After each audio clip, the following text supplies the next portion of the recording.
السلام علیکم ورحمۃ اللہ وبرکاتہ۔ نحمده ونصلي على رسوله الكريم، اما بعد فاعوذ باللہ من الشیطان الرجیم، بسم اللہ الرحمن الرحیم، رب اشرح لي صدری ويسر لي امری واحلل عقدۃ من لسانی یفقهوا قولی۔ ماہ سفر اور توہمات۔ سفر کا مہینہ، سفر قمری کیلنڈر کا یعنی چاند کا دوسرا مہینہ ہے، جس کے حوالے سے لوگوں میں بہت سی غلط فہمیاں پائی جاتی ہیں۔ ایک طرف اس کے ساتھ بہت سی توہمات اور بدشگونیاں وابستہ کر لی گئی ہیں، اور دوسری طرف ان کے خود ساختہ حل بھی تلاش کر لیے گئے ہیں۔ مثلاً اس مہینے میں شادی نہ کرنا، چنے ابال کر محلے میں بانٹنا کہ ہماری بلائیں دوسروں کی طرف چلی جائیں، آٹے کی 365 گولیاں بنا کر تالابوں میں ڈالنا تاکہ بلائیں ٹل جائیں اور رزق میں ترقی ہو، 311 یا زیادہ بار سورۃ مزمل کا پڑھنا، اس مہینے کو مردوں پہ بھاری سمجھنا، اور اس کی 13 تاریخ کو منحوس سمجھنا، جس کو 13 تیزی بھی کہا جاتا ہے۔ لیکن حقیقت یہ ہے کہ ان باتوں کی ہمارے دین میں کوئی حیثیت نہیں، کوئی حقیقت نہیں ہے۔ یہ سب لوگوں کے اپنے ذہن کی خود ساختہ باتیں ہیں۔ انسان کے اصل نفع نقصان کا مالک کون ہے؟ اللہ رب العزت، اور ہمارا اس پر بھرپور یقین ہونا چاہیے۔ لیکن افسوس کی بات یہ کہ شیطان انسان کو ہر زمانے میں حق سے دور لے جاتا رہا، اور اس کو اللہ کے بارے میں، دین کے بارے میں، خود اپنی ذات کے بارے میں، نفع نقصان کے بارے میں شکوک و شبہات میں مبتلا کرتا رہا۔ اس لیے ہم دیکھتے ہیں کہ ہم سے پہلے اہل کتاب کے اندر بھی بہت سی ایسی چیزیں پائی جاتی تھی۔ مثلا قرآن مجید کی ایک آیت ہے سورۃ النساء آیت 51، جو کتاب کا ایک حصہ دیے گئے، یعنی اہل کتاب کی طرف علم ہونے کے باوجود، کتاب آ جانے کے باوجود ان کے عقائد کس طرح کے ہیں؟ یؤمنون بالجبت والطاغوت۔ وہ جبت یعنی توہمات، سحر، کہانت، جادو، ٹونے ٹوٹکے، بدشگونیاں، بدفالیاں، ان چیزوں پر ایمان رکھتے ہیں۔ والطاغوت، اور طاغوت پر یعنی شیطان پر یا کوئی بھی ایسی قوت جو اللہ کی اطاعت اور عبادت سے روکے، ان چیزوں پر ایمان رکھتے ہیں، ان چیزوں پر اعتماد کرتے ہیں، ان چیزوں کی طرف جاتے ہیں۔ وَيَقُولُونَ لِلَّذِينَ كَفَرُوا، اور وہ لوگ جنہوں نے کفر کیا ان کے بارے میں کہتے ہیں، ہؤلاء، یہ لوگ، اہدیٰ من الذین آمنوا سبیلا، راستے کے اعتبار سے ایمان والوں سے زیادہ ہدایت یافتہ ہیں۔ یعنی اہل کفر کو اہل ایمان کے مقابلے میں زیادہ ہدایت یافتہ سمجھتے ہیں، یعنی جو لوگ جادو اور ٹونے ٹوٹکے کے کاروبار میں ملوث ہیں ان پر زیادہ اعتماد کرتے ہیں بنسبت ان کے کہ جو ایمان لا کر خالص اللہ کی توحید کے دل دادا ہوتے ہیں۔ ایسے لوگوں کا انجام کیا ہے جو علم رکھتے ہوئے، کتاب رکھتے ہوئے، اپنے وقت کے مسلمان ہوتے ہوئے اس قسم کے کام کریں؟ فرمایا اولئک الذین لعنہم اللہ، جو لوگ جبت پر ایمان لائیں اور یہ سب کام کریں، ان لوگوں پر اللہ نے لعنت کی ہے۔ یہ کوئی معمولی بات نہیں ہے۔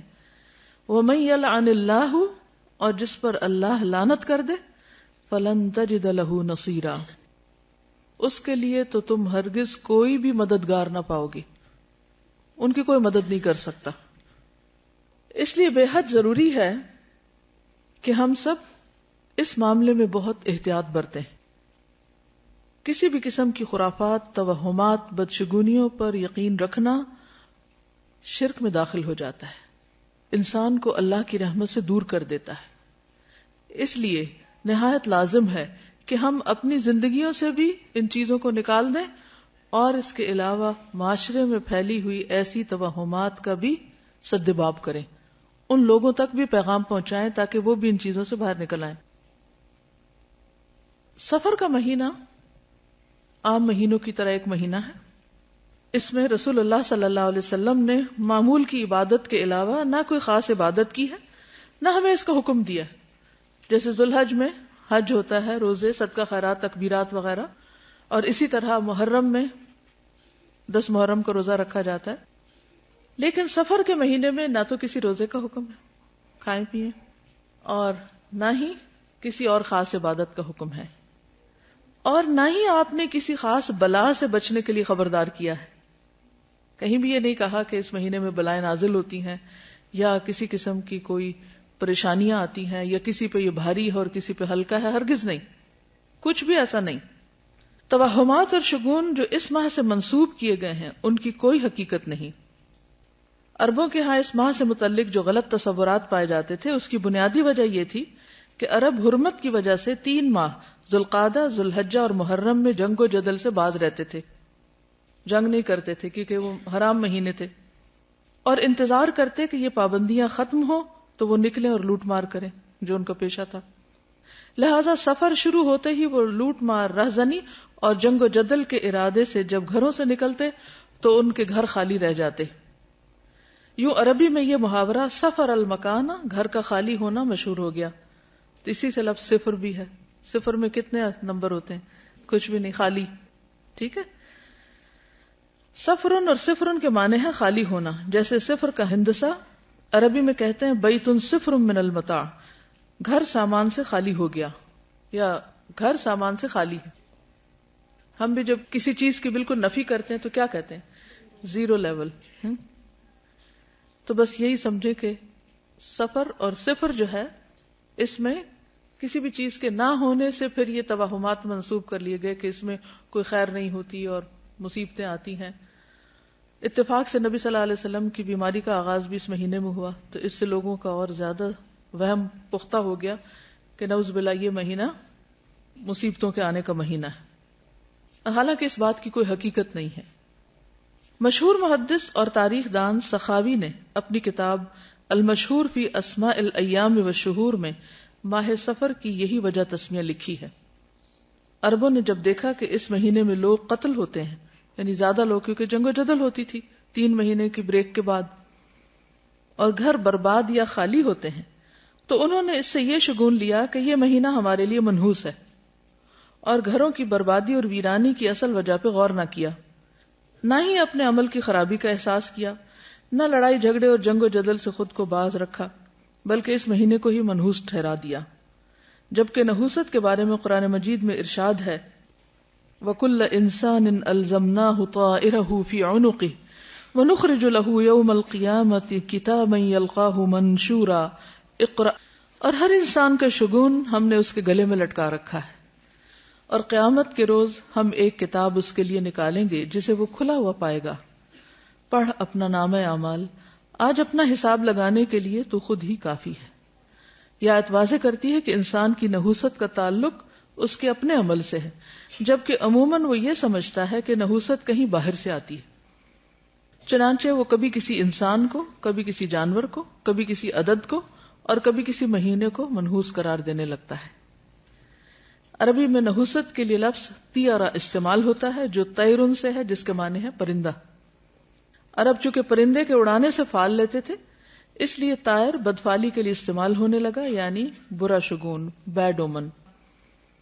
اسلام میں کوئی دن، جگہ یا انسان منحوس نہیں، بلکہ دراصل وہ انسان کا اپنا طرز عمل، رویہ، اخلاق اور طریقہ ہوتا ہے جو اس کے لیے مختلف آزمائشوں کا سبب بن جاتا ہے. ارشاد باری تعالیٰ ہے ما اصابک من حسنۃ فمن اللہ وما اصابک من سیئۃ فمن نفسک. کوئی بھلائی جو تمہیں پہنچے تو وہ اللہ کی طرف سے ہے، اور کوئی برائی جو تمہیں پہنچے وہ تمہارے اپنے نفس کی طرف سے ہے. تو اس سے کیا پتہ چلتا ہے کہ برا شگون یا کوئی بری چیز باہر سے نہیں، خود انسان کے اپنے اندر سے آتی ہے. آپ نے دیکھا ہوگا کہ کچھ چہرے دوسروں کے مقابلے میں زیادہ خوبصورت ہوتے ہیں. عام طور پر لوگ میک اپ کر کے یا ظاہری کچھ خوبصورتی کی وجہ سے کوئی معیار مقرر کر لیتے ہیں خوبصورتی کے، اور اس کے مطابق لوگوں کو جانچتے پرکھتے ہیں.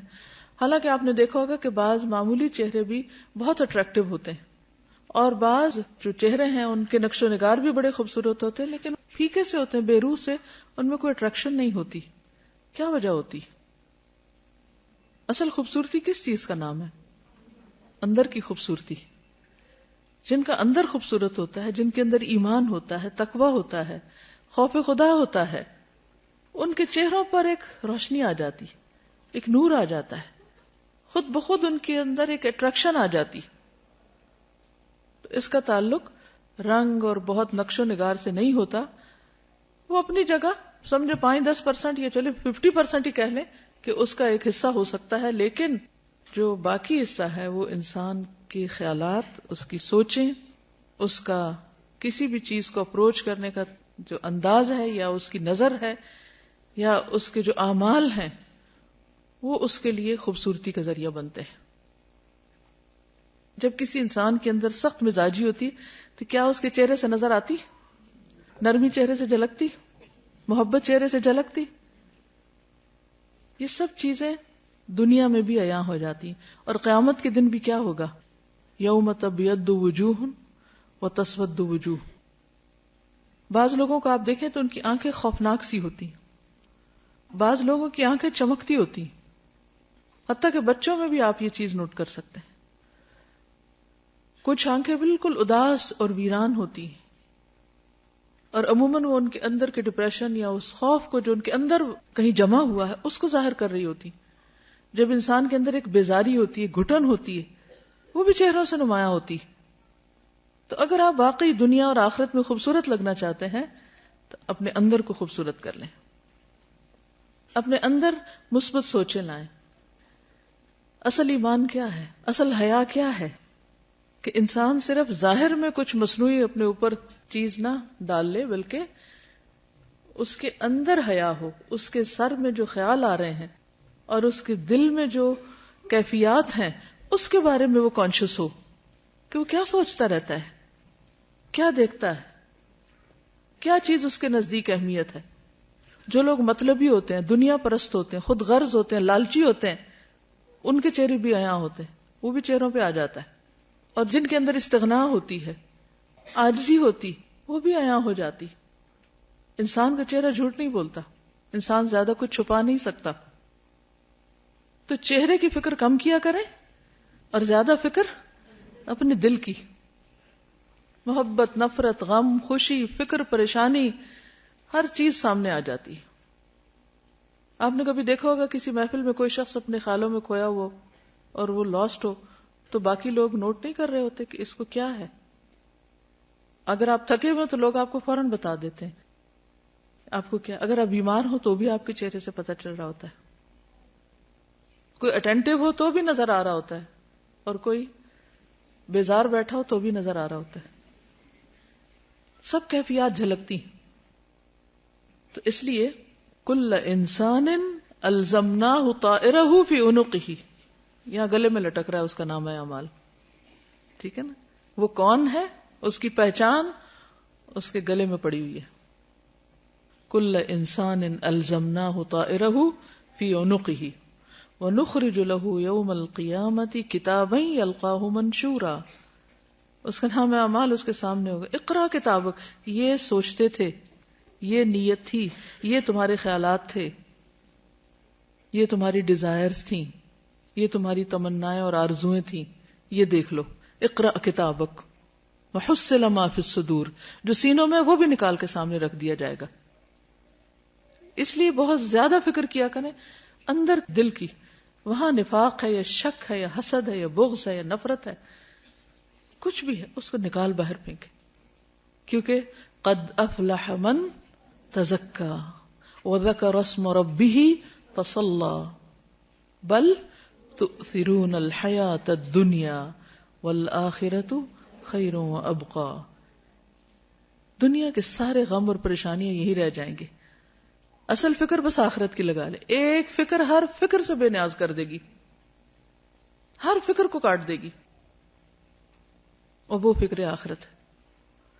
تقوی میں، اللہ کے ڈر میں دنیا اور آخرت کی ساری مشکلات کا حل ہے.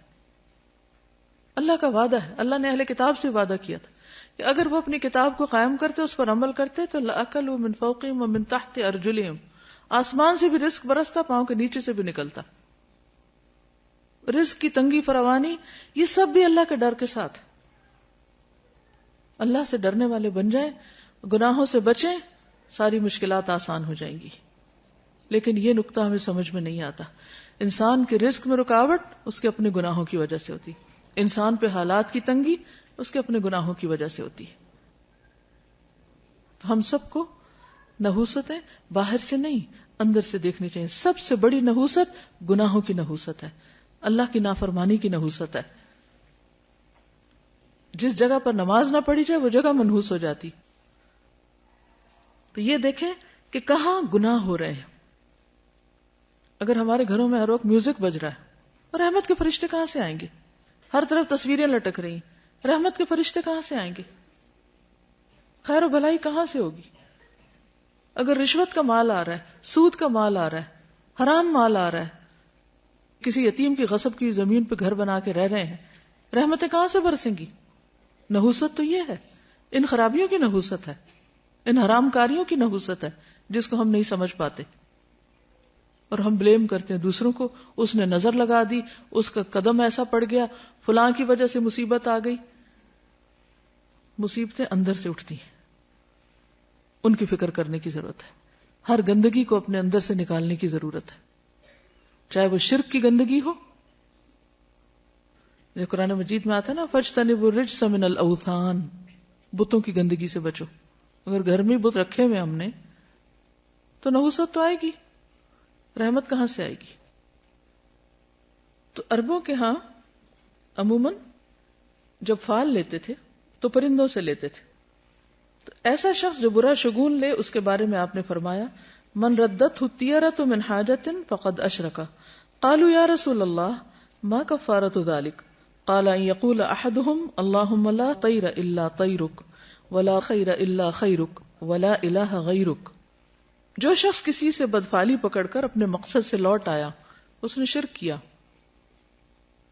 صحابہ کرام نے پوچھا, اللہ کے رسول صلی اللہ علیہ وسلم اس کا کفارہ کیا ہوگا؟ فرمایا, وہ کہے, اے اللہ, تیری دی ہوئی بھلائی کے سوا کوئی بھلائی نہیں, اور تیری فال کے سوا کوئی فال نہیں, اور تیرے علاوہ کوئی معبود نہیں. اب یہ شرک کیسے ہوتا ہے؟ مثال کے طور پر ایک شخص گھر سے نکلا, کالی بلی راستہ کاٹ گئی, تو اس نے اسے منحوس سمجھا اور وہ گھر واپس آ گیا, کام کے لیے گیا ہی نہیں. تو میں نے کالی بلی دیکھ لی تھی, وہ آگے سے گزر گئی تھی, تو میں نے سوچا کہ اب میرا کام ہوگا نہیں, اس لیے میں واپس آ گیا. یہ شرک ہے, یہ شرک ہے. اور یہ اس قسم کا شرک ہے کہ جس کو ہمارے معاشرے میں کھیل مذاق کے طور پہ لیا جاتا ہے, ان کو برا بھی نہیں سمجھتا. لوگ ایک دوسرے کے سامنے ایسی باتیں کھلے عام مجلسوں میں کر رہے ہوتے ہیں, اور کوئی کسی کو روکتا ہی نہیں ہے, اور کوئی احساس بھی نہیں کرتا کہ وہ کس قسم کا جملہ بول رہا ہے. بظاہر یہ ایک معمولی سی بات ہے, مگر حقیقت میں یہ شرک ہے, کیونکہ کسی بھی شخص کا نفع یا نقصان بلی کے ہاتھ میں نہیں. اکثر ایسا ہوتا ہے کہ اپنی لاپرواہی کی وجہ سے کوئی کام خراب ہو جاتا ہے, اور شیطان ہمیں سجاتا ہے کہ یہ ساری خرابی فلاں کی وجہ سے ہوئی, ہم اس کو بلیم کرنے لگتے ہیں. آج صبح صبح اس کا منہ دیکھ لیا تھا, اس لیے فلاں اور فلاں کام خراب ہو گیا. یہ جملہ بھی نہیں بولنا چاہیے. اسی طرح آنکھ پھڑکنے سے خوف زدہ ہو جانا, یا ہاتھ میں کھجلی ہونے سے امید لگا بیٹھنا کہ آج مال ملے گا, یا جوتے پہ جوتا آ گیا تو سفر پیش آئے گا. رنگوں سے شگون لینا بھی ہمارے معاشرے میں عام ہے. مثلا سیاہ رنگ نہ پہننا کہ بیمار پڑ جائیں گے. ہمارے خاندان میں سیاہ رنگ جو ہے وہ ایسے اور ایسے اثرات رکھتا ہے, اس قسم کی باتیں کرتے ہیں لوگ. یہ رنگ ہمیں سوٹ نہیں کرتا. یا یہ کہ احترام کے منافی, کیونکہ خانہ کعبہ کا غلاف کالا ہے. سب جوتا نہ پہننا کہ بے ادبی ہوگی, کیونکہ گنبد کا رنگ سبز ہے. تو یہ خود ساختہ طور پر کچھ چیزوں کو حلال یا حرام کر لینا ہے, اس کی بھی ہمیں اجازت نہیں ہے. یعنی اپنے طور پر جو تمہاری زبانیں جھوٹ گھڑتی ہیں کہ یہ حلال ہے یہ حرام ہے, ایسا مت کہو, اس کی اجازت نہیں ہے. یہ سب وسوسے اور توہمات ہیں جن کی حقیقت اس کے سوا کچھ نہیں کہ شیطان انسان کو شرک میں مبتلا کر کے اس کے اعمال ضائع کروائے. یہ سب شیطانی حربے ہیں. یہ توہمات اور بدشگونیاں انسان کو اندر سے کمزور کر دیتی ہیں. انسان پھر کون سا کام کر پائے گا کہ اگر ہر چیز کے ساتھ اس نے کوئی نہ کوئی فکر باندھی ہوئی یا کوئی وہم کرتا ہے. اس کے برعکس اللہ کی ذات پر ایمان اور توکل انسان کو جرت, بہادری اور اعتماد دیتا ہے, اسے جینے کا ڈھنگ سکھاتا ہے. چنانچہ ایسے کسی بھی خیال کو دل سے نکال کر اللہ پر توکل کرتے ہوئے اپنا کام جاری رکھنا چاہیے. عبداللہ بن مسعود سے روایت ہے کہ رسول اللہ صلی اللہ علیہ وسلم نے فرمایا, الطیرۃ شرکن, الطیرۃ شرکن ثلاثا, یعنی 3 بار فرمایا. وما منا الا ولکن اللہ یذہبہ بالتوکل. بدشگونی شرک ہے, بدشگونی شرک ہے, 3 بار کہا, اور ہم میں سے کوئی ایسا نہیں مگر اسے وہم ہو جاتا ہے, لیکن اللہ تعالیٰ توکل کی وجہ سے اسے دور کر دیتے ہیں. یعنی ہر ایک کے دل میں وہم تو آتے ہی ہیں, آتے ہیں نا. لیکن جب انسان اللہ پہ توکل کرتا ہے تو وہم دور ہو جاتے ہیں، اور یہ ہونے چاہیے، ورنہ تو انسان کچھ کرنے کے قابل ہی نہ رہے. ہر چیز کے ساتھ رسک انوالو ہے. اس روز جب میں نے وہ حدیث پڑھی نا کہ جو شخص کبر کی وجہ سے اپنے چادر لٹکاتا ہے، تو ایک شخص ایسا کر رہا تھا، اللہ نے اس کو دھنسا دیا اور زمین میں قیامت تک دھنسایا جاتا رہے گا. تو ایسے میں اس کی ویژننگ کر رہی تھی، ایسے تصور میں لا رہی تھی کہ اس زمین جیسے میں جہاں بیٹھی ہوں اس کے نیچے کیا ہے، اگر یہ کھلے تو اس کے اندر کیا ہوگا. تو ایک دم میں کانپ اٹھی. تو میں نے سوچا کہ ہم کتنی خطرناک جگہ پہ بیٹھے ہوئے ہیں. یعنی زمین جو ہے اللہ نے اس کو ٹکایا ہوا کہ ہم ٹکے ہوئے اس پر. الم نجعل الارض مہادا، تو مہاد بنایا ہوا تو ہم آرام کر رہے ہیں. ورنہ اگر یہ پھٹنے لگ جائے اور انسان اندر اترنے لگ جائے تو سوچے کہاں جا کے پہنچے، کہاں پہنچے. تو اللہ تھامتا ہے. آسمان کی طرف دیکھو کیسے اللہ نے پرندوں کو وہاں تھاما ہوا، ہمیں زمین پہ تھاما ہوا ہے. اگر اس کا اذن نہ ہو تو کہیں کہ کہیں پہنچ جائے، ہم تو کہیں بھی نہیں بچ سکتے. اس لیے ہمیشہ اللہ پر توکل کرنا چاہیے اور ان چیزوں سے باہر آ جانا چاہیے. اہل کتاب بھی جب دین کی اصل تعلیمات سے دور ہو گئے تو اسی طرح کے شگون لینے لگے جن کا ذکر قرآن مجید میں کیا گیا ہے. الم تر الی الذین اوتوا نصیبا من الکتاب یؤمنون بالجبت والطاغوت، کیا تم نے دیکھا نہیں ان لوگوں کو جنہیں کتاب کا ایک حصہ دیا گیا کہ وہ جبت اور طاغوت پر ایمان لاتے ہیں. تو جبت بے حقیقت، بے اصل، بے فائدہ چیز کو کہتے ہیں. اسی طرح شگون کی بھی کوئی اصل بنیاد اور حقیقت نہیں ہے. اسلام میں ایسی تمام چیزیں جو جبت کے تحت آتی ہیں جیسے کہانت، فالگیری، شگون اور توہمات، ان سے منع کیا گیا. کسی چھوٹی سی تکلیف یا طبیعت کی خرابی پر دوسروں کو مورد الزام ٹھہرانا اور لوگوں کے ساتھ باہمی تعلقات خراب ہونے پر اپنی غلطی اور کوتاہی کا جائزہ لینے کی بجائے یہ خیال کرنا کہ ضرور کسی نے جادو کر دیا ہے، یا اس قسم کے توہمات رکھنا جو پیار محبت کے رشتوں کو ختم کر دیں، جس کی وجہ سے انسان کی توجہ اپنے عمل کی درستی اور اصلاح سے ہٹ جاتی ہے. یعنی اپنی غلطی اس کو یاد نہیں رہتی جب وہ دوسروں کو بلیم کر دیتا ہے. نتیجتاً انسان تنہا رہ جاتا ہے اور نفسیاتی مریض بن جاتا ہے، یعنی سب سے کاٹ کے بیٹھ جاتا ہے. کسی بھی غیر معمولی صورتحال میں ہر قسم کے شر سے بچاؤ کے لیے بطور علاج مسنون اذکار اور دعائیں پڑھنی چاہیے. صبح شام کی دعائیں وغیرہ اور جو دیگر اذکار ہیں ان سے کام لینا چاہیے. پھر اسی طرح حضرت ابو ہریرہ سے روایت ہے، صحیح بخاری کی روایت ہے کہ آپ صلی اللہ علیہ وسلم نے فرمایا لا عدوى ولا طیر ولا ہام ولا صفر وفر من المجذوم کما تفر من الاسد. مرض کا لگ جانا، نحوست، الو اور سفر کچھ نہیں، اور جزامی سے اس طرح بچو جس طرح شیر سے بچتے ہو. تو اصل بات یہ ہے کہ عربوں کے ہاں کچھ ایسی چیزیں رائج تھیں کہ جن کی وجہ سے وہ بہت زیادہ پریشانیوں کا شکار رہتے تھے. تو نبی صلی اللہ علیہ وسلم نے ان چیزوں کو بے حقیقت بتائی، جو ہم نے پڑھا نا جبت، بے حقیقت، بے فائدہ چیزیں، تو ان میں ان چیزوں کا کچھ ذکر ہے. اب آپ دیکھیے کہ نبی صلی اللہ علیہ وسلم کا یہ جو قول ہے ہامہ، کیا مطلب ہے اس کا؟ ہامہ کوئی چیز نہیں. جب نظر کا وہ دم پڑھتے ہیں نا، جو دعا پڑھتے ہیں اعوذ بکلمات اللہ التامات من کل شر و شیطان و ہامۃ، وہ وہامہ نہیں ہے، وہ ہامہ، الگ الگ ہے وا اور ہامہ. تو یہ ہامہ کیا ہے؟ تو بقیہ کہتے ہیں کہ میں نے محمد بن راشد سے یہ بات پوچھی کہ یہ کیا چیز ہے. تو انہوں نے کہا کہ جاہلیت میں لوگ کہا کرتے تھے کہ جب بھی کوئی شخص مر جاتا ہے اور اسے دفن کیا جاتا ہے تو اس کی قبر سے ایک الو نکلتا ہے. یہ دور جاہلیت کی ایک سوچ ہے. بقیہ کہتے ہیں میں نے سفر کے متعلق پوچھا تو انہوں نے کہا جاہلیت کے لوگ سفر کے مہینے کو منحوس خیال کرتے تھے. وجہ تو پیچھے آپ پڑھ ہی چکے ہیں، اس میں جنگ و جدل بہت ہوتی، قتل و غارت ہوتی، گھر خالی ہو جاتے، تو ان سب چیزوں کو منحوس قرار دیتے. تو نبی صلی اللہ علیہ وسلم نے فرمایا سفر کچھ نہیں، یعنی اس کی نحوست نہیں ہے. محمد بن راشد کہتے ہیں کہ میں نے ان لوگوں کو بھی سنا جو کہتے ہیں کہ سفر ایک پیٹ کے درد کا نام ہے، یعنی ایک بیماری ہے، اور وہ لوگ کہا کرتے تھے کہ یہ متعدی ہوتا ہے، یعنی دوسروں کو لگ جاتا ہے. تو آپ نے فرمایا کہ سفر کی کوئی حقیقت نہیں. ٹھیک ہے، تو یہ جو حدیث ہے نا لا عدوى ولا طیر ولا ہام ولا سفر، یہ سب بے حقیقت چیزیں ہیں، جبت ہے. ٹھیک ہے. اشہب کہتے ہیں کہ امام مالک سے رسول اللہ صلی اللہ علیہ وسلم کی قول لا سفر، سفر کچھ نہیں ہے کے بارے میں سوال کیا گیا تو انہوں نے کہا کہ اہل جاہلیت سفر کے مہینے کو 1 سال حلال کر لیتے اور 1 سال حرام کر دیتے. تو نبی صلی اللہ علیہ وسلم نے فرمایا سفر کچھ نہیں ہے. ابن عباس کہتے ہیں، یہ صحیح بخاری کی روایت ہے، کہ عرب سمجھتے تھے کہ حج کے دنوں میں عمرہ کرنا روئے زمین پر سب سے بڑا گناہ ہے.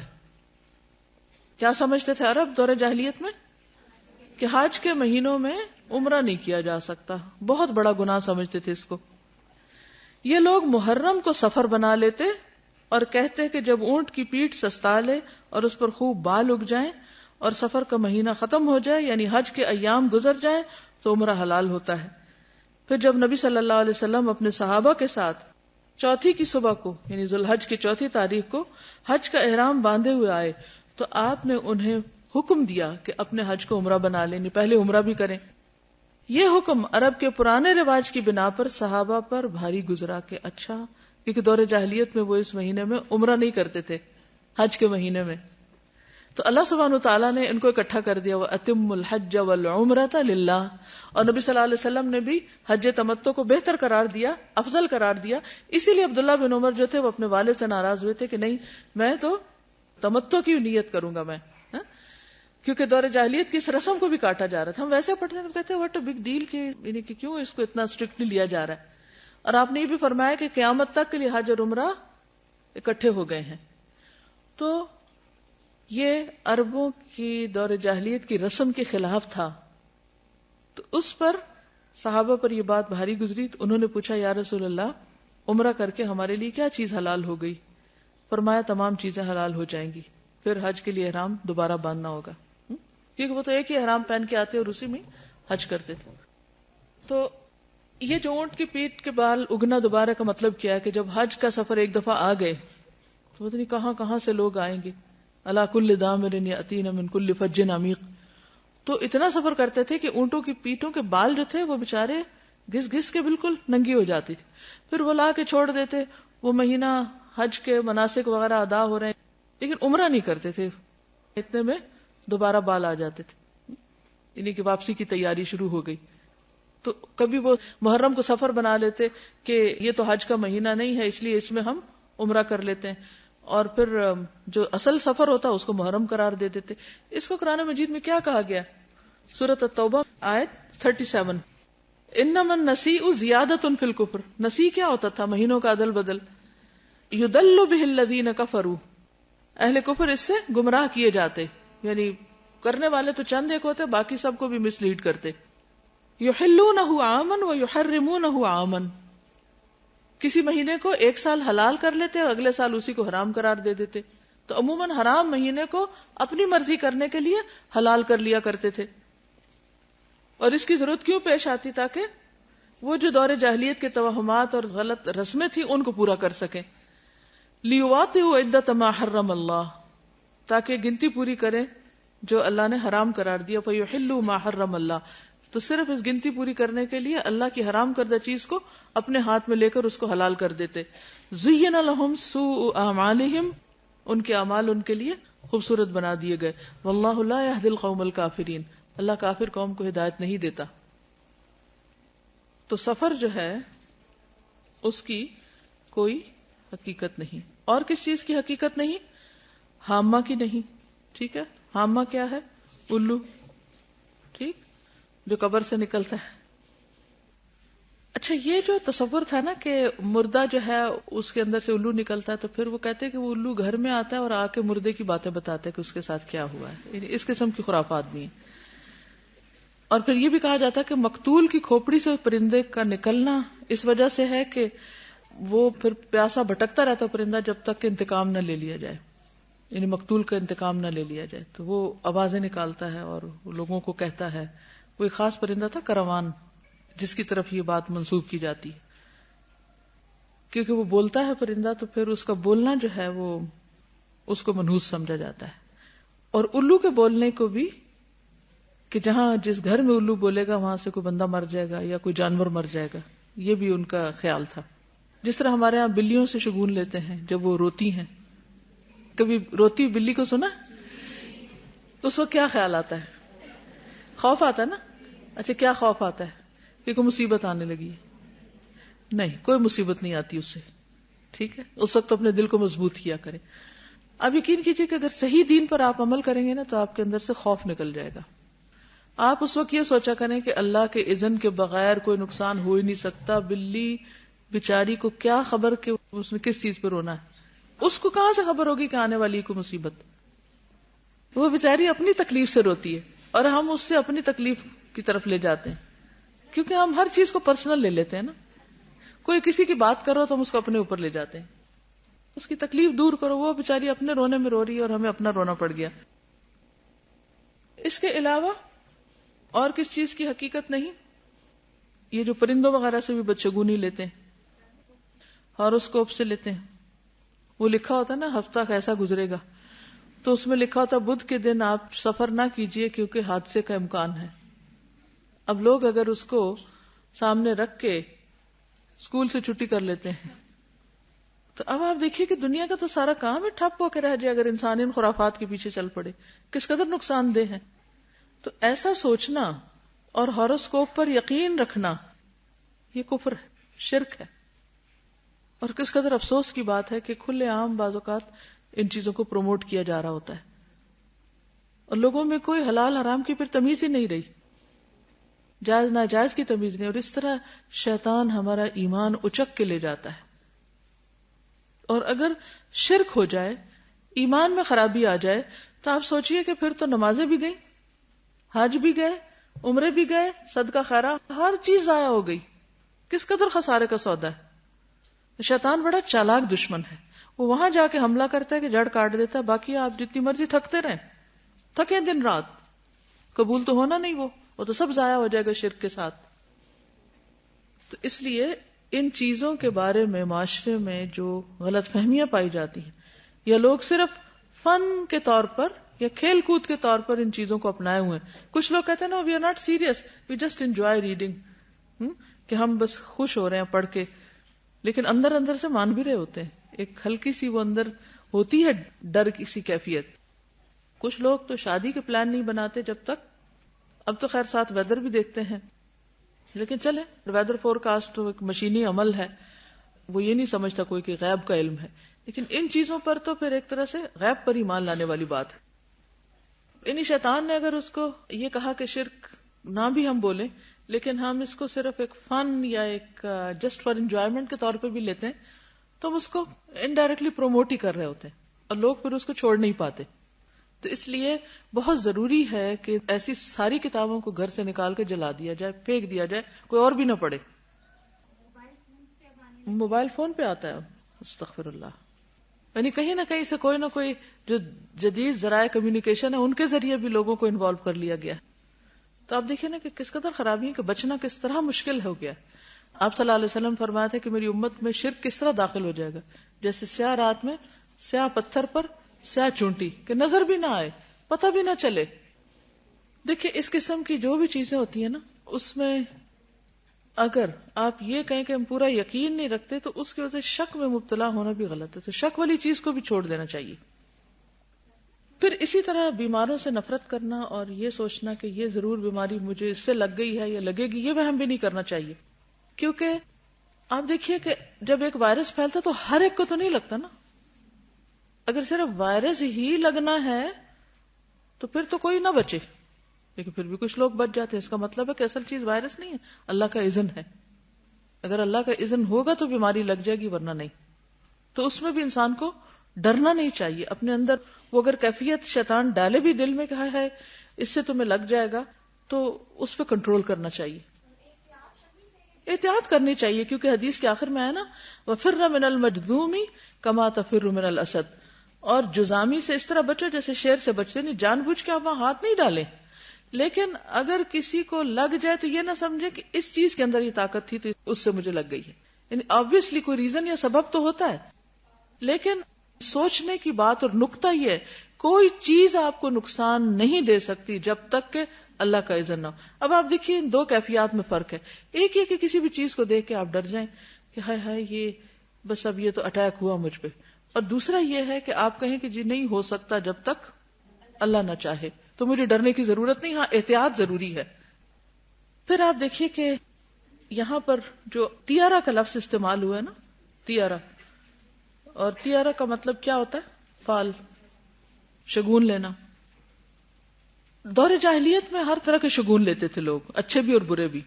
ابو حسان کہتے ہیں کہ بنو عامر قبیلے کے 2 آدمی حضرت عائشہ کے پاس آئے اور کہا کہ نبی صلی اللہ علیہ وسلم کے حوالے سے ابو ہریرہ یہ حدیث بیان کرتے ہیں کہ گھر، عورت اور گھوڑے میں نحوست ہوتی. حضرت عائشہ غصے میں آ گئی. فرمایا اس ذات کی قسم جس نے محمد صلی اللہ علیہ وسلم پر فرقان نازل کیا، رسول اللہ صلی اللہ علیہ وسلم نے ایسی بات نہیں فرمائی. آپ نے تو فرمایا تھا کہ جاہلیت والے ان چیزوں سے برا شگون لیتے تھے. یعنی دور جاہلیت میں ان 3 چیزوں کو منحوس سمجھا جاتا تھا، کیونکہ آپ نے تو یہ فرمایا نا کہ کوئی بیماری لا ادوا، یعنی کوئی بیماری متعدی نہیں، نہ برے شگون کی کوئی حقیقت ہے، اور نظر لگنا برحق ہے. نظر لگتی ہے، یہ آپ نے خود فرمایا. اب بتا دیا نا کہ کیا ہوتا ہے اور کیا نہیں. اور جہاں تک پرندے سے شگون لینے کی حقیقت ہے جو عرب کیا کرتے تھے، تو ابو بردہ کہتے ہیں کہ میں عائشہ رضی اللہ تعالی عنہا کے پاس آیا اور کہا امی جان مجھے کوئی حدیث بیان کرے. ام المومنین تھی نا، تو اکثر صاحب ان کو امی بھی کہتے تھے. جو آپ نے رسول اللہ صلی اللہ علیہ وسلم سے سنی ہو. انہوں نے کہا کہ رسول اللہ صلی اللہ علیہ وسلم نے فرمایا پرندہ اپنی تقدیر کے مطابق اڑتا ہے، یعنی جہاں اللہ نے اس کے لیے مقدر کیا دائیں جانا یا بائیں جانا، وہ اس وجہ سے نہیں دائیں جاتا یا بائیں کہ وہ بتانا جاتا ہے کہ کسی کے لیے کوئی کام اچھا یا برا، یعنی وہ قسمت کے فیصلے نہیں کرتا ایک یا دوسری طرف اڑ کر. اور آپ کو اچھی فال پسند تھی، یعنی نبی صلی اللہ علیہ وسلم کو. پھر اسی طرح اس کے بارے میں سعد بن ابی وقاص کی ایک حدیث ہے. سعید بن مسیب جو تابعی تھے، انہوں نے سعد بن ابی وقاص سے پوچھا تو انہوں نے جھڑک دیا، یعنی بدشگونی کے بارے میں جب پوچھا تو جھڑک دیا اور کہا تمہیں یہ کس نے کہا ہے؟ لیکن میں نے نام نہیں بتایا کہ کس نے کہا ہے، یعنی مجھے اچھا نہ لگا کہ میں کسی کا نام کوٹ کروں. انہوں نے کہا کہ رسول اللہ صلی اللہ علیہ وسلم نے فرمایا کہ کوئی بیماری متعدی نہیں، کوئی فال بری نہیں، اور نہ الو کا بولنا کوئی اثر رکھتا ہے. اگر بدشگونی ہوتی تو گھوڑے، بیوی اور گھر میں ہوتی. یعنی ہے نہیں، یہ دور جاہلیت کا خیال ہے. اگر ہوتی تو ایسا ہوتا جب تم سنو کہ فلاں علاقے میں طاعون کی بیماری پھیل گئی ہے تو وہاں نہ جاؤ، اور اگر تم اس علاقے میں ہو تو وہاں سے مت نکلو. تو اس کا کیا مطلب؟ جب یہ منع کیا کہ وہاں نہ جاؤ اور اگر کسی مجزومی کو دیکھو تو وہاں سے ہٹ جاؤ، تو اس کا مطلب ہے کہ وہ لگ جائے گی تم کو؟ نہیں، اس کا مطلب یہ کہ احتیاط برتو. کسی بیماری کا لگنا یا نہ لگنا، نفع یا نقصان، وہ صرف اللہ کے اذن سے ہے. چونکہ یہ چیزیں سبب بن جاتی ہیں اور انسان کو وہم میں مبتلا کر دیتی ہیں اور پریشان رکھتی ہیں. اور بہت سی بیماریوں کا تعلق سوچ سے بھی ہوتا ہے. تو جب انسان وہ چیز بار بار سوچنے لگتا ہے تو وہ اس کے اندر بھی کت ہونے لگتی ہے اور وہ چیز اثر کر جاتی. آج کل ڈاکٹر ہر بیماری کا علاج کہتے ہیں ٹینشن نہ لیا کریں. ٹینشن کیا؟ اس چیز کو سر پہ سوار کر لینا.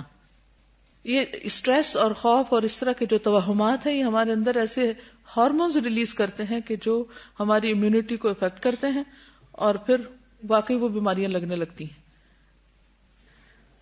ایک اور حدیث ہے حضرت جابر سے، کہتے ہیں کہ سمعت رسول اللہ صلی اللہ علیہ وسلم یقول طائر کل انسان فی عنقہ.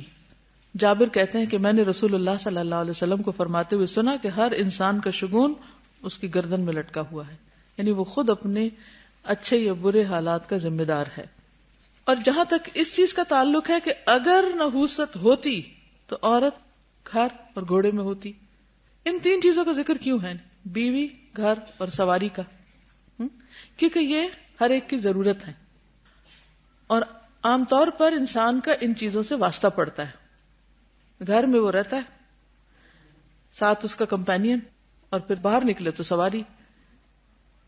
تو امام نووی نے مسلم کی شرح میں لکھا ہے کہ گھر کی نحوست سے مراد اس کا تنگ ہونا، برے پڑوسی اور ان کی اذیتیں ہیں. عورت کی نحوست سے مراد اس کی زبان کی تیزی، یعنی بد اخلاقی، اس کا بے حیا اور بد کردار ہونا. گھوڑے کی نحوست سے مراد اس کا سواری کے قابل نہ ہونا، یعنی اس پہ کوئی سواری نہ کر سکے. بعض گھوڑے اکڑتے ہیں نا، یعنی وہ اگر ان کو آپ اس پہ سوار ہو تو وہ اگلے ٹانگیں اٹھا دیتے. جہاد کے لیے استعمال نہ ہونا، یعنی نیکی کے کام میں سواری کا استعمال نہ ہونا، یہ نحوست ہے. اور یہ بھی کہا گیا کہ قیمت زیادہ مگر استعمال کم. رات ہی میری کسی سے بات ہو رہی تھی اور ان کا بار بار اصرار یہی تھا کہ اچھی گاڑی لینے میں حرج کیا ہے. میں نے کہا اچھی کی حد کیا ہے؟ ایک حد ہونی چاہیے. کہا کہ اگر اللہ توفیق دے کسی کو تو فراری وہ لے لے. تو میں نے کہا وہ تو استعمال کے قابل نہیں ہوتی, وہ سواری کے قابل نہیں ہوتی, صرف شان و شوکت والی. تو 4 لوگ بھی نہیں بیٹھ سکتے, 2 ہی بیٹھیں گے اس میں, اور پھر سامان بھی نہیں رکھ سکتے. اور پھر ایسی گاڑی سواری کے لیے تو نہیں ہوتی, ایسی گاڑی تو صرف کبھی کبھار نکلنے کے لیے ہوتی. تو اتنا پیسہ اس میں کیوں بلاک کر دیا جائے؟ تو یہ بھی نحوست ہے اس کی. اسی طرح خادم کی نحوست سے مراد اس کا بد اخلاق ہونا, اپنی ذمہ داریوں کو پورا ادا نہ کرنا. اور ایک قول یہ بھی ہے کہ نحوست سے مراد عدم موافقت. عدم موافقت کیا ہوتی ہے؟ کمپیٹیبلٹی کا نہ ہونا, انڈیفرنٹ ہونا, انڈرسٹینڈنگ نہ ہونا, ایک دوسرے کے ساتھ نہ بننا, یہ نحوست ہوتی. ہر وقت لڑائی, ہر بات پہ اختلاف, ہر بات پہ جھگڑا, ہر بات پر فتنہ فساد, ہر چیز الٹ لینا, ہر چیز میں نیگیٹیوٹی. یہ ہے نحوست کہ انسان اپنی کیا دوسروں کی بھی زندگی حرام کر کے رکھ دیتا ہے, بیوی بچوں کی بھی اور بھی جو آس پاس کے لوگ ہیں. خطابی کہتے ہیں کہ ان 3 چیزوں عورت, گھر اور گھوڑا, اس میں بذات خود کوئی تاثیر نہیں ہے, یعنی ان کے اندر کوئی چیز نہیں ہے, سب اللہ کی مشیت اور فیصلے پر منحصر ہے. 3 چیزوں کا اس لیے خصوصی طور پر ذکر ہے کہ انسان کو سب سے زیادہ واسطہ انہی چیزوں سے پڑتا ہے, ورنہ کوئی بھی چیز ایسے ہو سکتی ہے کہ جو انسان کے لیے فائدے کی بجائے نقصان کے ذریعے ہو. اب اگر کسی کو یہ شک پڑ گیا, وہم ہو گیا کہ کسی گھر میں اس کو خوشی ملنے کی بجائے تکلیف ہے, یا اس کا دل نہیں لگتا, یا اس کے لیے ایک وحشت سی ہے, ایک فیلنگ ہوتی ہے نا ہر گھر کی. میں اکثر سوچتی ہوں مختلف بلڈنگز کو دیکھ کر کے, ایک بلڈنگ میں جا کے خاص طرح کی سیرینٹی ہوتی ہے, ایک پیس ہوتا ہے, ایک اچھی فیلنگ ہوتی ہے, خوشی کی سی کیفیت ہوتی ہے, اور ایک میں جا کے وحشت ہونے لگتی ہے. ایسا کیوں ہوتا ہے؟ کچھ شہروں میں, کچھ علاقوں میں, کچھ گھروں میں, کچھ لوگوں کے پاس, کچھ سڑکوں پہ, کچھ ایریاز میں ایک عجیب سی بے سکونی اور وحشت ہوتی, اور کچھ جگہوں پر آپ جاتے تو ایک دم آپ کا دل کھل جاتا ہے. ایسا کیوں ہوتا ہے؟ ایک تو یہ کہ اللہ نے ہر چیز کو فرق بنایا, اور کچھ انسانوں کی اپنی خرابیاں ہیں جن کی وجہ سے کچھ علاقے بنجر ہو جاتے ہیں, بارشیں نہیں ہوتی, لوگ وہاں زکوٰۃ نہیں دیتے, صدقہ خیرات نہیں ہوتا, تو وہی زمین جو ہے وہ انسان کے لیے منحوس ثابت ہو جاتی. ایک حدیث میں آتا ہے کہ ایک دن ایک شخص نے عرض کیا, یا رسول اللہ صلی اللہ علیہ وسلم, پہلے ہم ایک مکان میں رہا کرتے تھے جس میں ہمارے افراد کی تعداد بھی زیادہ تھی اور ہمارے پاس مال بھی بہت تھا. پھر ہم ایک دوسری جگہ منتقل ہو گئے تو ہمارے آدمیوں کی تعداد بھی کم ہو گئی اور مال بھی تھوڑا رہ گیا. آپ نے فرمایا اس مکان کو چھوڑ دو جو برا ہے, اس جگہ میں نہ رہو بس. یعنی اس کا مطلب کیا ہے کہ اگر کسی جگہ رہتے ہوئے انسان کو تکلیف ہے تو پھر کیا کرے؟ ہٹ جائے. حل تو یہی ہے نا, اپنے آپ کو بلا وجہ اذیت نہ دے. اسی طرح اگر بیوی بد اخلاق ہو تو کیا حل بتایا گیا؟ لقیط بن صبرہ سے روایت ہے کہ میں نے کہا, یا رسول اللہ صلی اللہ علیہ وسلم, میری بیوی ہے اور اس کی زبان میں کچھ ہے, یعنی وہ بد زبان ہے. آپ نے فرمایا اس کو طلاق دے دو. میں نے کہا, یا رسول اللہ, ایک مدت تک میرا اور اس کا ساتھ رہا ہے اور میرا اس سے ایک بچہ بھی ہے. فرمایا اس کو نصیحت کرو, اگر اس میں بھلائی ہے تو سمجھ جائے گی, اور ایسے مت مارنا جیسے اپنی لونڈی کو مارتے ہو, یعنی غلاموں خادموں کو جو مارتے ہو اس طرح نہیں مارنا اس کو, یعنی اس کا ایک مقام ہے بیوی کا.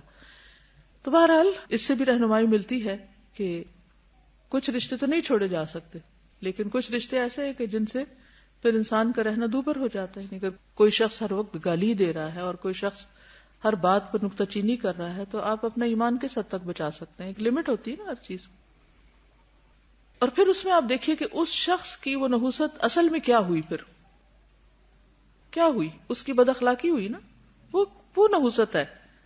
بحیثیت انسان اس کے بس میں کچھ نہیں ہے.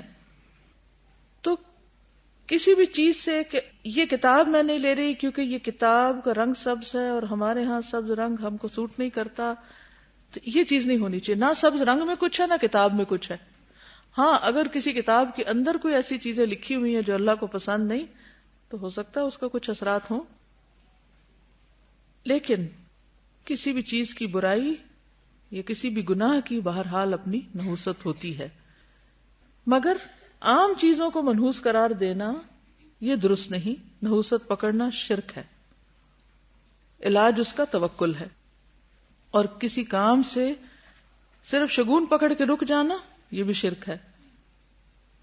رسول اللہ صلی اللہ علیہ وسلم نے فرمایا جس نے کہانت کی، کہانت کیا ہوتا ہے؟ کاہنوں کے پاس جانا، جادوگروں کے پاس جانا، غیب کی خبریں بتانے والوں کے پاس جانا، یا جس کے لیے لی گئی یا کی گئی، یا جو بدشگونی لیتے ہوئے سفر سے واپس آ گیا، وہ اعلی درجات تک رسائی حاصل نہیں کر سکتا۔ اس حدیث کو دونوں معنوں میں دیکھیے۔ دنیا میں بھی اگر کوئی شخص کوئی کام کرنے کا ارادہ کر رہا ہے اور راستے میں اس نے کوئی چیز دیکھ لی اور واپس آ گیا تو اعلیٰ درجے تک پہنچ سکتا ہے۔ کوئی امتحان دینے سے واپس آ گیا، یا کوئی پڑھنے لکھنے سے، یا کوئی بزنس کرنے سے واپس آ گیا۔ مثلا ایک شخص کے لیے بڑی اچھی اپرچونٹی تھی، بہت اچھا بزنس کر سکتا تھا، وہ نکلا اور راستے میں کوئی اس نے ایسی چیز دیکھی کہ جس سے اس نے بلا وجہ شگون لیا یا بدشگونی لی اور کام سے رک گیا، تو جس خیر کا وہ پانے والا تھا اس کو نہ پا سکا۔ اسی طرح کوئی کام انسان کرنے کو نکلا ہے اور اس کام میں اس کے آخرت کے درجے بہت بلند ہونے تھے، لیکن اس نے کوئی ایسی چیز دیکھی کہ جس کی وجہ سے وہ پیچھے ہٹ گیا، تو اس نے ایک اپرچونٹی کھو دی۔ تو یہ جو اپرچونٹیز ہم کو ملتی ہیں یا مواقع زندگی میں ملتے ہیں، ان مواقع کو توہمات کی وجہ سے نہیں کھونا چاہیے۔ اس سے انسان دنیا اور آخرت دونوں کا نقصان کرتا ہے۔ اور بہت سی کامیابیاں رسک، خطرات کے ساتھ وابستہ ہوتی ہیں، رسک پر مبنی ہوتی ہیں۔ اونچا اڑنے کے لیے رسک لینا پڑتا ہے، اور جو پہلے ڈر کے بیٹھ جائے کہ میں سیڑھی پہ چڑھا تو کیا پتا نیچے گر جاؤں، تو بہتر ہے کہ میں سیڑھی پہ نہ ہی چڑھوں، یا گاڑی میں بیٹھا تو ضرور اس کا ایکسیڈنٹ ہو جائے، یا میرے ساتھ آج فلاں بیٹھ گیا ہے تو میں نیچے اتر جاتا ہوں، کیا پتا اس کی موت لکھی ہو تو میری بھی نہ آ جائے ساتھ۔ حالانکہ جس کی لکھی ہے اسی کی آنی ہے۔ رات مجھے ایک فون آیا کہ کسی کی ایکسیڈنٹ کا اور پھر ڈیتھ کا۔ 23 سال کا لڑکا، نوجوان بالکل، امام مسجد تھا اور بہت اس کو دین کا شوق، تو اس نے اپنی بیوی کو، شادی ہوئی ابھی کچھ مہینے پہلے، اپنی بیوی کو یہ نیا تعلیم الاسلام آ رہا ہے آپ کا، اس میں داخلہ دلوایا، اور بہت ہی خوش تھا کہ میں اس کو کورس کروانا چاہتا ہوں، اور بیوی کو لے کر موٹر سائیکل پر بیٹھ کے یونیفارم خریدنے گیا، اور ایک ٹرالر سے ٹکر ہوئی، وہ فوت ہو گیا، بیوی کو کچھ بھی نہیں ہوا، حالانکہ پیچھے بیٹھی تھی۔ ظاہر ہے کہ وہ بیچاری بچی اب عدت میں وہ آ بھی نہیں سکے گی، پلس یہ ہے کہ اس کے لیے ایک بہت بڑا حادثہ ہے۔ لیکن اب کیا کوئی یہ سمجھے کہ یہ کورس منحوس ہے یا یونیفارم منحوس تھا؟ کس کو منحوس قرار دینا چاہیے؟ عموماً جب لوگ ایسی خبر سنتے ہیں کہ فلاں نکلا پڑھائی کے لیے اور راستے میں اس کا ایکسیڈنٹ ہو گیا، وہ تو وہیں سے ہی واپس چلا گیا، میں نہیں جاتا یہ پڑھنے لکھنے، تو درجات تک تو نہیں پہنچ سکتا۔ اب 2 بندے ایک موٹر سائیکل پہ بیٹھے ہوئے ہیں، ٹکر لگتا ہے، ٹھیک ٹھاک ٹکر ہوئی جس کی وجہ سے ایک فوت ہو گیا، دوسرے کو کچھ بھی نہیں ہوا، کوئی دوسرا اینگل بھی لگ سکتا تھا۔ تو جس کی زندگی لکھی ہے اس کو موت نہیں آنی، ابھی اس نے ٹھہر کے ہی مرنا ہے، اور جس کی لکھی ہے وہ تو بچ نہیں سکتا۔ اگر وہ یونیفارم نہیں خریدنے جاتا، وہ کچھ اور بھی خریدنے جاتا تو ایسا ہو سکتا تھا۔ اب کچھ تو لینے کے لیے نکلتا ہے نا انسان۔ اب یہ خبر سن کے کوئی اور کہے کہ جی میں یونیفارم تو الہدا کا بالکل نہیں خریدنے جاتی، کیا پتا میری بھی ٹکر نہ ہو جائے، یا میں تو اپنی بیوی کو نہیں پڑھاتا، کیا پتا وہ میری بھی نہ ڈیتھ ہو جائے جاتے جاتے اس کو چھوڑنے۔ یہ تو حسن خاتمہ کی علامت ہے کہ کس راہ میں موت آئی۔ تو سوچ کی بات ہے نا کہ انسان کس چیز کو کس طرح لیتا ہے، مثبت لیتا ہے یا منفی لیتا ہے۔ بعض اوقات ایسی ای میلز آتی ہیں کہ اس میں بڑا اچھا کوئی پیغام لکھا ہوتا ہے اور پھر ساتھ لکھا ہوتا ہے کہ آپ اس کو فارورڈ کریں، اگر نہ کیا تو آپ پہ مصیبت آ جائے گی، تو انسان ڈر جاتا ہے کہ اچھا چلو جلدی سے کر دو۔ ایسا نہیں کرنا چاہیے، اور دیکھیں کہ میں نہیں کر رہی اور مجھے کچھ بھی نہیں ہونا، کیونکہ نفع نقصان صرف اللہ کے ہاتھ میں ہے۔ پہلے وہ ہوتا تھا کہ کو خط ڈال دیتے تھے بیگز میں کہ اس کو 14 دفعہ لکھیں، فوٹو کاپی مشین بھی نہیں ہوتی، لوگ بیٹھ کے لکھ کے اور 14 لوگوں کے گھروں میں ڈال آتے تھے، پھر ان کو مصیبت ڈال دیتے۔ اب تو خیر وہ چونکہ ای میل وغیرہ آ گئی ہیں تو اس لیے ہاتھوں سے لکھنے کا تو کام ویسے ہی چلا گیا، فوٹو کاپی مشین اور ای میل کی وجہ سے بہت سی لوگوں نے لکھنا کم کر دیا۔ لیکن یہ ہے کہ دل میں خوف رہتا ہے، یہ خوف نہیں رہنا چاہیے۔ اللہ تعالیٰ ہم کو خوف سے ہی تو نکالنا چاہتا ہے، یہی تو اصل مقصد ہے۔ یہ ساری چیزیں جو ہیں یہ بنیادی طور پر توہمات سے تعلق رکھتی ہیں اور اس پر یقین نہیں کرنا چاہیے۔ تو بات یہ ہے کہ جب کوئی شخص بدشگونی سے کام لیتا ہے تو اعلیٰ درجات تک نہیں پہنچ سکتا. ہم سب کو اس وقت دعا مانگنی چاہیے کہ اللہ تعالیٰ ہماری زندگی سے ہر ظاہری باطنی خفیہ سب شرک کو دور کر دے اور ہر طرح کے توہمات سے ہم کو آزاد فرما دے. اسی طرح عمران بن حسین نے ایک آدمی کے بازو میں پیتل کا چھلا دیکھا. ہوتا نا کڑا سا پہن لیتے ہیں لوگ پیتل کا. پوچھا یہ کیا ہے؟ اس نے کہا یہ کمزوری کی وجہ سے ہے. انہوں نے کہا اگر اس کو پہنے ہوئے تجھے موت آ گئی تو تجھے اسی کے سپرد کر دیا جائے گا.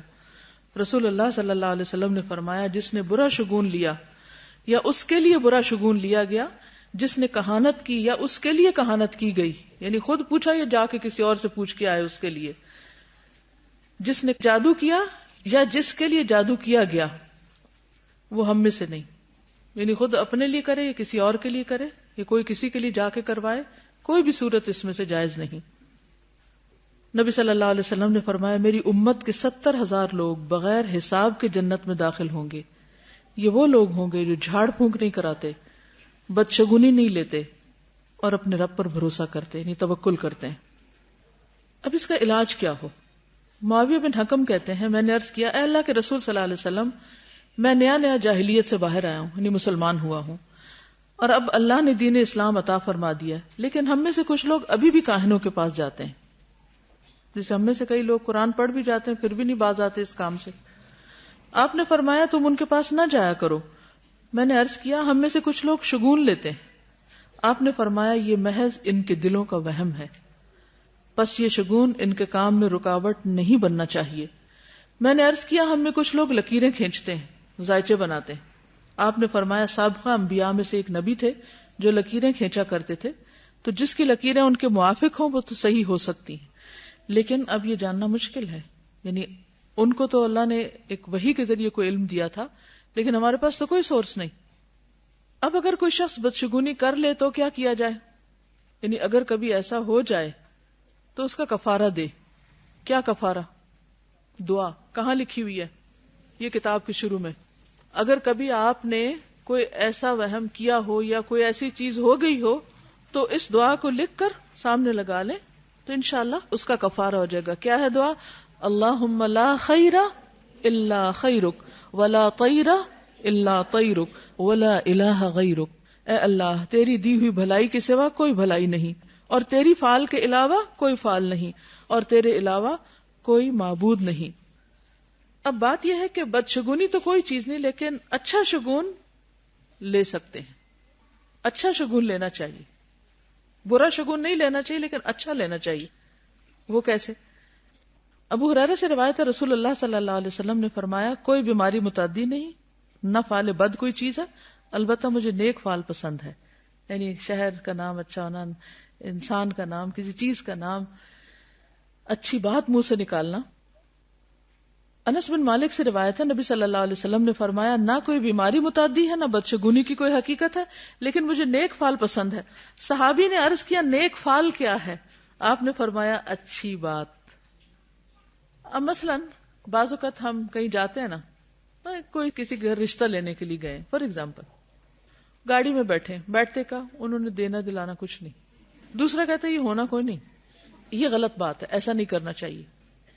اور یعنی کہتے نا منہ سے بری بات نہ نکالو، اچھی بات نکالو. یہ اچھا شگون، یہ اچھی فعال، کیونکہ یہ ایک طرح سے ناشکری ہوتی اور آپ پہلے سے ہی تبصرے کرنے لگتے ہیں. کوئی چیز خریدنے جا رہے، ایسے ہی جا رہے ہو، کچھ نہیں ملے گا. کس نے دیکھا ملے گا یہ نہیں. اب آئندہ اس سے پرہیز کریں گے نا، اور کسی کو بھی نہیں کرنے دینا. کوئی کرے تو اس سے پوچھنا، اس سے سوال کریں. دیکھیں دو طریقے ہوتے ہیں کسی کو روکنے کے. ایک یہ بری باتیں مت نکالو مجھ سے، اور ایک یہ کہ آپ کو کیسے پتا چلا. آپ سوال کر دیں. مثلا گھر میں کوئی بچہ یا بہن بھائی کوئی بھی آپ کے ساتھ بیٹھ کے کوئی ایسی بات کر رہا ہے، یہ نہیں ہونا، فلاں نے بات نہیں سننی، میں یہ کام نہیں کر سکوں گا. اکثر لوگ منفی جملے منہ سے نکال دیتے اور واقعی پھر وہ نہیں کر پاتے، کیونکہ اس سوچ کا اثر آپ پہ ہو جاتا ہے نا. یہی کانفیڈنس نہ ہونے کی علامتیں کہ انسان پہلے سے سوچ کے بیٹھ جاتا ہے میں نہیں بولتا، میرے سے کوئی غلطی ہو جائے گی، میں نہیں سٹیج پہ جاتا، میری ٹانگیں لڑکھڑا جائیں گی، میں نہیں اس سے ملتا، اس نے میری نہیں سننی. بھئی آپ پہلے ہی سوچ رہے ہیں نہیں سننی، کہاں سے پتا چل گیا آپ کو؟ نہیں وہ ایک دفعہ ایسا ہوا تھا بھائی، اس وقت ہو سکتا ہے اس کا موڈ آف ہو، اس کے اوپر بھی کچھ سٹریس ہو تو اس نے کہا نہ کر دیو، تو اس کا یہ مطلب نہیں کہ وہ حرف آخر اور ہمیشہ وہ ایسا ہی کرے گا. انسانوں کے مزاج میں بھی تبدیلی ہو جاتی. یہ چیز تو مجھے بھی اس قدر ناگوار گزرتی ہے کہ جب کسی کو کچھ کہیں اور وہ کہنا نہ یہ تو ہونے کا نہیں، یہ نہیں ہو سکتا، یہ میں نہیں کر سکتا. بھائی نہ نہیں کرو، ایکسپٹ کرو اور اللہ سے مدد مانگو، اللہ تعالیٰ توفیق دے گا. اور ان مع العسر یسرا، تکلیف کے ساتھ ہی اللہ آسانی بھی پیدا کر دے گا. دیکھیے وہی والی بات نا، جو بدشگونی لیتا ہے وہ ترقی نہیں کر سکتا، اعلیٰ درجات تک نہیں پہنچ سکتا، نہ دنیا میں نہ آخرت میں. جب آپ کام ہی نہیں کر رہے، پہلے سے ہی سوچ کے بیٹھ جائے کہ یہ نہیں ہونے کا، تو وہ کہاں سے ہوگا؟ تو منفی سوچ جو ہے یہ انسان کی دشمن ہے. سوچ مثبت کر لیں، اپنا لینس چینج کر لیں. تم تو نکمے ہو، تم نے کچھ نہیں بننا، تم نے کچھ نہیں کرنا. یہ مائیں بہت منفی جملے بولتی ہیں، یہ بھی نہیں کہنے چاہیے. پھر اسی طرح کسی پہ لعنت نہیں بھیجنی چاہیے. اگر وہ پڑ گئی اس پہ تو وہ تو گیا. ہمارے ملک کا کوئی حال نہیں، اس قوم کا کوئی حال نہیں، اس نے تو کبھی ترقی کرنی نہیں، یہ تو بس زوال ہی زوال آئے گا. اور آپ دیکھنا تو صحیح حالات کیا ہوتے ہیں. اللہ اکبر. یہ جملہ تو مجھے اس قدر برا لگتا ہے. پھر تمہیں کہاں سے غیب کا علم ہو گیا کہ حالات کیا ہوں گے؟ ابھی دیکھنا آئندہ کیا ہوتا ہے. اس قدر ڈراتے ہیں لوگ اور خوف زدہ کرتے ہیں کہ انسان سوچتا ہے کہ پتہ نہیں کیا ہو جائے گا. تو اس وقت ہمیشہ سوچا کریں کہ ان کے کرنے سے کچھ نہیں ہوتا، ہر خیر اور بھلائی اللہ کے ہاتھ میں. نبی صلی اللہ علیہ وسلم نے فرمایا، مردے کے کھوپڑی میں کسی چیز کے ہونے کی کوئی حقیقت نہیں. حامہ جو ہے نظر لگ جانا برحق ہے، اور سب سے سچا شگون فال ہے. اچھا شگون کیسے؟ نبی صلی اللہ علیہ وسلم کسی بھی چیز سے اچھی فال لیتے تھے لیکن بدشگونی نہیں لیتے تھے. اور آپ کو اچھا نام پسند آتا تھا. یعنی اگر کسی کے نام کا مطلب اچھا ہو، یا جیسے کسی گلی کا، اسٹریٹ کا، علاقے کا، تو اس کو پسند کرتے تھے. بعض اوقات ہمارے ہاں دیہاتوں اور شہروں کے بھی کچھ نام ایسے ہیں جن کا کوئی مطلب نہیں بنتا، بلکہ الٹا بیکار صحیح مطلب. اب میں نام لوں گی تو ہو سکتا ہے کوئی آپ میں سے اس علاقے میں رہتا ہو تو اس کو اچھا نہ لگے، یا سن رہا ہو تو اس کو برا لگے. لیکن نام ایسے پڑھ کر طبیعت میں ملال آنے لگتا ہے کہ یہ کیا سوچ کے اس کا یہ نام رکھا گیا. اور ہر وقت وہ نام پکارا بھی جا رہا ہوتا ہے اور لوگ اس میں رہ بھی رہے ہوتے ہیں. تو کسی نہ کسی درجے میں شاید ان کے مزاجوں پر بھی اثر انداز ہوتا ہوگا وہ. لیکن اسلام آباد از اسلام آباد، یہ اچھا شگون ہے. دنیا میں کوئی شہر، کوئی ملک اس نام سے اس طرح کہ جہاں اسلام آباد ہو. آپ صلی اللہ علیہ وسلم کو اچھا نام پسند آتا تھا. عبداللہ بن بریدہ اپنے والد سے روایت کرتے ہیں کہ رسول اللہ صلی اللہ علیہ وسلم کسی چیز سے بدشگونی نہیں لیتے تھے. یعنی کسی چیز سے بھی آپ گھبراتے نہیں اور نہ ہی کسی وہم کا شکار ہوتے تھے. یعنی کہ یہ اسٹرانگ ہونے اور بریو ہونے کی علامت ہے. لیکن جب کسی کو عامل بنا کر کہیں بھیجنے کا ارادہ کرتے، یعنی کسی کو کوئی ڈیوٹی دیتے، تو اس کا نام پوچھتے. اگر اس کا نام پسند آ جاتا تو اس کے ساتھ خوش ہو جاتے اور خوشی کے آثار آپ کے چہرے پر نظر آتے. اور اگر اس کا نام آپ کو ناپسند ہوتا تو کراہت کی علامتیں آپ کے چہرے میں دکھائی دیتی. اسی طرح جب کسی بستی میں داخل ہوتے تو اس کا نام پوچھتے. اگر اس کا نام پسند آ جاتا تو آپ خوش ہو جاتے اور خوشی کے آثار نظر آنے لگتے. اور اگر نام ناپسندیدہ ہوتا تو چہرے پر ناپسندیدگی کے آثار نظر آتے تھے. چہرے کو سچا ہونا چاہیے نا. ہم بعض اوقات ایک مصنوعی سی اپنے اوپر وقار اور اپنے جذبات کو کنٹرول کر کے بالکل ووڈن فیس دکھاتے ہیں کہ کو پتہ نہیں چلتا کہ ہم خوش ہیں یا ناراض ہیں یا کون ہیں. دوسروں کو بھی حیرت میں ڈالے رکھتے ہیں. تو انسان کو غمی خوشی اس کا اظہار معقول حد میں کرنا چاہیے. نہیں کہ اتنا ہی اس میں کھو جائے کہ آس پاس بھول جائے، وہ غلط ہے. اسی طرح عبداللہ بن صائب بیان کرتے ہیں کہ حدیبیہ کے سال حضرت عثمان بن عفان نے بیان کیا کہ سہیل کو ان کی قوم نے بھیجا تاکہ اس شرط پر صلح کر لیں کہ اس سال مسلمان واپس لوٹ جائیں. قریش آئندہ سال 3 دن کے لیے مکہ کو مسلمانوں کے لیے خالی کر دیں گے. تو رسول اللہ صلی اللہ علیہ وسلم نے سہیل کے آنے کی خبر پر کیا فرمایا تھا؟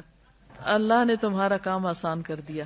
یہ ہے اچھی فال لینا، یعنی اچھے نام سے اچھا گمان رکھنا اور اچھے مقصد کی امید رکھنا.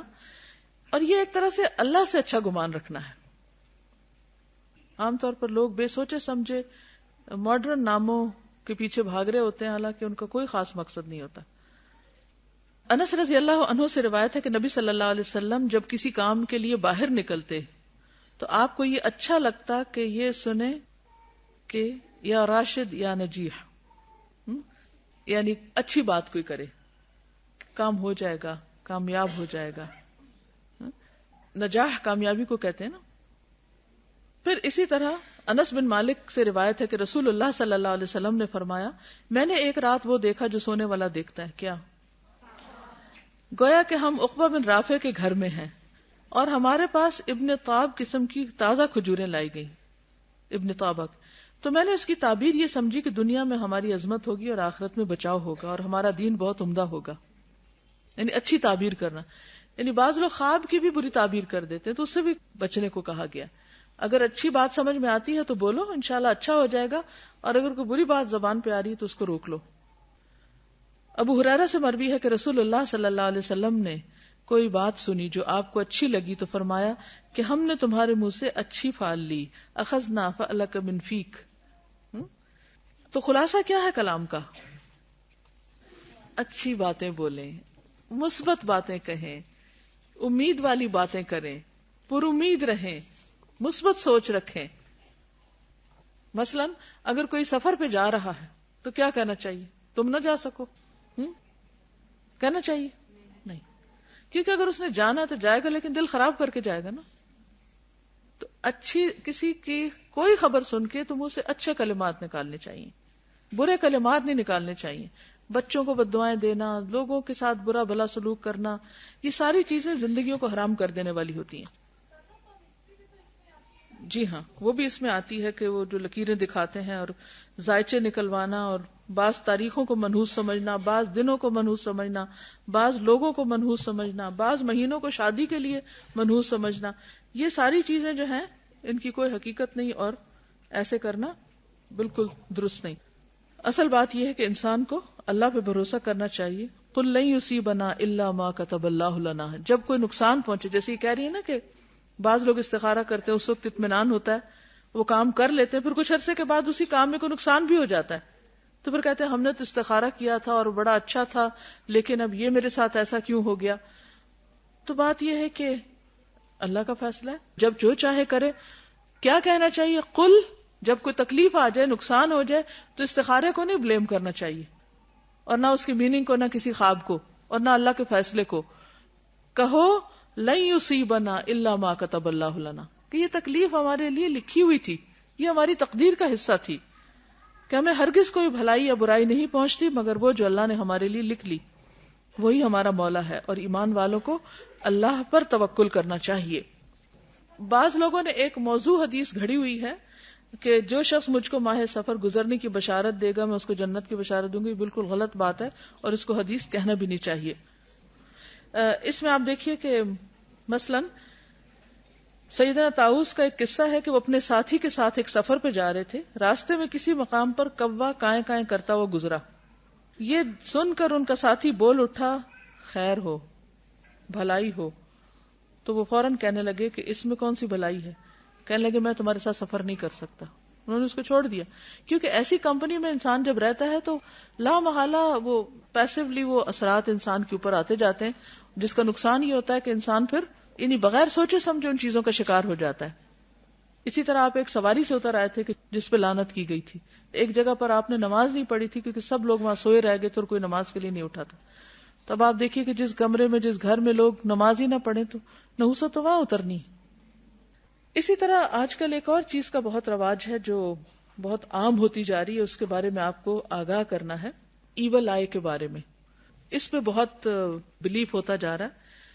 بہت سے لوگ ون آئی کی جو پکچر وغیرہ ہیں وہ پہن کے رکھتے ہیں یا لٹکاتے ہیں گھروں میں، اور بہت سے عرب ممالک میں بھی یہ چیز بہت عام ہو گئی ہے اور بہت رواج ہوتا چلا جا رہا ہے اس کا. تو ان کا بلیف کیا ہوتا ہے؟ یہ دجال کی آنکھ سے وہ اس کو مشابہت قرار دیتے ہیں. اس کے پیچھے بلیف کیا ہے ان لوگوں کا کہ اس سے بری قسمت سے چھٹکارا ہوتا ہے. نہیں اگر وہ ون آئی لٹکائی بھی ہے یا کہیں رکھی بھی ہے اور ہم دوسروں کی نظر سے بچ سکتے ہیں. ایول آئی سے بچنے کے لیے اسے گلے میں لٹکا کے رکھتے ہیں. بعض لوگ چھری رکھتے ہیں بچوں کے سرہانے نیو بورن کے ساتھ کہ پھر ان کو نظر نہیں لگے گی، اور بھی اس طرح کی خرافات ہیں. اور وہ اس کا کانسیپٹ کیا ہے کہ وہ جو آئی انہوں نے لٹکائی بھی ہے یا کہیں اور گھر میں یا اپنے گلے میں، تو یہ کہ یہ لوگوں کی کمینگی کو دیکھتی رہتی ہے اور لوگوں کی توجہ ہماری طرف آنے کے بجائے اس کی طرف مبذول ہو جائے گی اور ہم نقصان سے بچ جائیں گے. تو ایسی کوئی چیز گلے میں لٹکانا یا پہننا یا گھر میں لٹکانا یہ بھی شرک میں آ جاتا ہے، اس سے بھی بچنا چاہیے. تو اصل بات کیا ہے، میسج کیا ہے؟ میسج یہ ہے کہ انسان کو اللہ پر بھروسہ کرنا چاہیے، اللہ پر توکل کرنا چاہیے. جب کوئی تکلیف آئے تو کیا پڑھنا چاہیے؟ حسبنا اللہ و نعم الوکیل. جب کوئی خوف آئے، جب ڈر لگے، جب سمجھے کہ ناکام نہ ہو جائیں کہیں، جیسے موسیٰ علیہ السلام نے جب پیچھے فرعون اور اس کے لشکر تھے اور آگے سمندر تھا اور بنی اسرائیل چلا اٹھے کہ اب ہمارے ساتھ کیا ہوگا، تو انہوں نے کیا کہا؟ قال کلا ان معی ربی سیہدینی. میرے ساتھ میرا رب ہے، وہ مجھے سیدھے رستے کی رہنمائی دے گا، وہ ضرور میری رہنمائی کرے گا. اور پھر یہ دعا کہ حسبی اللہ لا الہ الا هو علیہ توکلت وہو رب العرش العظیم. حضرت مغیرہ نے معاویہ بن ابی سفیان کو لکھا کہ رسول اللہ صلی اللہ علیہ وسلم ہر نماز کے بعد جب سلام پھیرتے تو یہ دعا پڑھتے تھے، لا الہ الا اللہ وحدہ لا شریک لہ لہ الملک ولہ الحمد وہو علی کل شیء قدیر اللہم لا مانع لما اعطیت ولا معطی لما منعت ولا ينفع ذا الجد منک الجد. جو بندہ ہر نماز کے بعد یہ پڑھ رہا ہو تو وہ توہمات کا شکار نہیں ہوتا. اللہ کے سوا کوئی معبود نہیں، ترجمہ اس کا، وہ اکیلا ہے، اس کا کوئی شریک نہیں، تمام بادشاہت اسی کے لیے ہے اور تمام تعریف اسی کے لیے ہے، وہ ہر چیز پر قدرت رکھنے والا ہے. اے اللہ، نہیں کوئی روک سکتا جو آپ عطا کرنا چاہیں. جہاں خیال آئے نا کہ ہائے یہ فلاں شخص میرا کام نہیں کر کے دے گا یا یہ کام ہوگا نہیں یا یہاں رکاوٹ آ جائے گی، تو آپ کیا سوچیں؟ کوئی روک نہیں سکتا، کوئی خیر نہیں روک سکتا، کوئی میرا رزق نہیں روک سکتا، کوئی میری کامیابی مجھ سے نہیں چھین سکتا. سب کچھ میرے رب کے ہاتھ میں ہے، اسی پر میرا بھروسہ ہے. اور کوئی دے نہیں سکتا جو آپ نہ دینا چاہیں، اور نہیں فائدہ دے سکتی کسی بزرگی والے کو اس کی بزرگی. یعنی اگر کوئی بڑا ہے، نیک ہے، پارسا ہے، مالدار ہے، ریسورسفل ہے، تو وہ اس پہ بھروسہ کر لے کہ میرے پاس تو اتنے ریسورسز ہیں، مجھے کوئی مسئلہ نہیں ہے، میں ہر چیز خرید سکتا ہوں، ہر کام کر سکتا ہوں، ہر جگہ جا سکتا. نہیں، یہ بزرگی تمہیں یا تمہاری وجہ سے کسی اور کو فائدہ نہیں دے سکتی جب تک کہ اللہ نہ چاہے. ٹھیک ہے؟ تو اصل بات کیا ہے جو نبی صلی اللہ علیہ وسلم نے اس صحابی کو فرمائی تھی نا کہ دیکھو سارے لوگ مل کر اگر تمہیں کوئی نفع دینا چاہیں، کوئی نفع نہیں دے سکتا جب تک اللہ نہ چاہے، اور سب مل کر اگر تمہیں کوئی نقصان پہنچانا چاہے، کوئی نقصان نہیں دے سکتا جب تک اللہ نہ چاہے. قلم رکھ دیے گئے اور سیاہی خشک ہو گئی. اصل فیصلہ یہی ہے. تو اصل نفع اور نقصان اللہ کے ہاتھ میں ہے. یہی چیز انسان کی توحید کو پختہ کرتی ہے. اسی پہ ہمارا علیہ توکلت و الیہ انیب. آج کے لیے اتنا ہی کافی ہے. جزاکم اللہ خیرن. سبحانک اللہم و بحمدک نشہد ان لا الہ الا انت نستغفرک و نتوب الیک. السلام علیکم و رحمۃ اللہ وبرکاتہ.